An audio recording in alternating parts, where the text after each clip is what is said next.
ભરૂચ હાઈકોર્ટના નવા નિયમો સામે વકીલોનો ઉગ્ર વિરોધ, પરિપત્રની હોળી કરી વિરોધ નોંધાવવામાં આવ્યો હતો।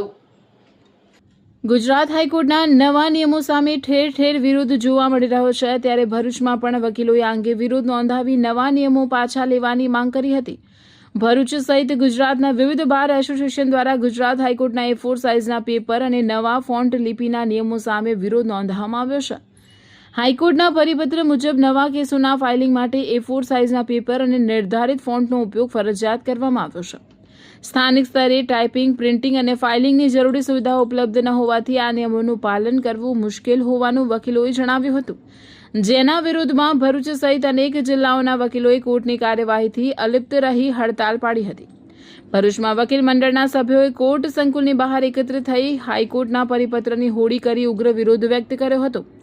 વકીલોએ માંગ કરી હતી કે જ્યાં સુધી આ પરિપત્ર પરત ખેંચવામાં નહીં આવે ત્યાં સુધી તેમનો વિરોધ યથાવત રહેશે। ગુજરાત રાજ્યમાં નીચે તાલુકા લેવલની કેટલીક એવી કોર્ટો છે કે જ્યાં આપણને ખાલી એક અરજીની ઝેરોક્સ કરવાની આપણને વકીલોને જલ્દીથી આપણને સફળતા નથી મળતી। એવા સમયે જો હાઈકોર્ટનો આ જે સર્ક્યુલર છે કે ટાઈપવાળી અરજી જ આપવી, તો એવા સમયે એક વકીલ મિત્ર ક્યાં જાય?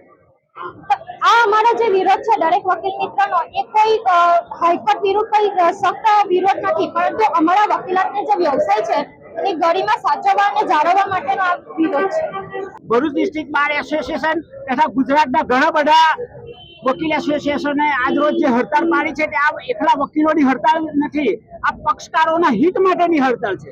નામદાર ગુજરાત હાઈકોર્ટે એક નોટિફિકેશન બહાર પાડીને એવું જણાવ્યું છે કે દરેક કોર્ટમાં જે કઈ અરજી દાખલ કરો તે A4 સાઇઝમાં કરવાની, હાઈકોર્ટે જે નક્કી કરેલા ફોર્મ છે એમાં કરવાની ને દરેક અરજી પ્રિન્ટેડ આપવાની। એ જે વકીલો માટે શક્ય નથી। આજે મારી 20-22 વર્ષની વકીલાત છે, અમે એક નિર્ધારિત ફોન્ટમાં ટાઈપિંગ કરતા આવેલા છે। આજે હાઈકોર્ટ અમને એવું કે ભાઈ તમારે લોહિતમાં જ ટાઈપ કરીને આપવાનું, દરેક મુદ્દે અરજી તમારે ટાઈપ કરીને આપવાની। કાલે અમે કોર્ટની અંદર અધૂરી કાર્યવાહીમાં અમારે કોઈ અરજી આપવાની આવી તો વકીલ કે પક્ષકાર ચાલુ કાર્યવાહી છોડીને કઈ અરજી ટાઈપ કરવા જવાનું છે?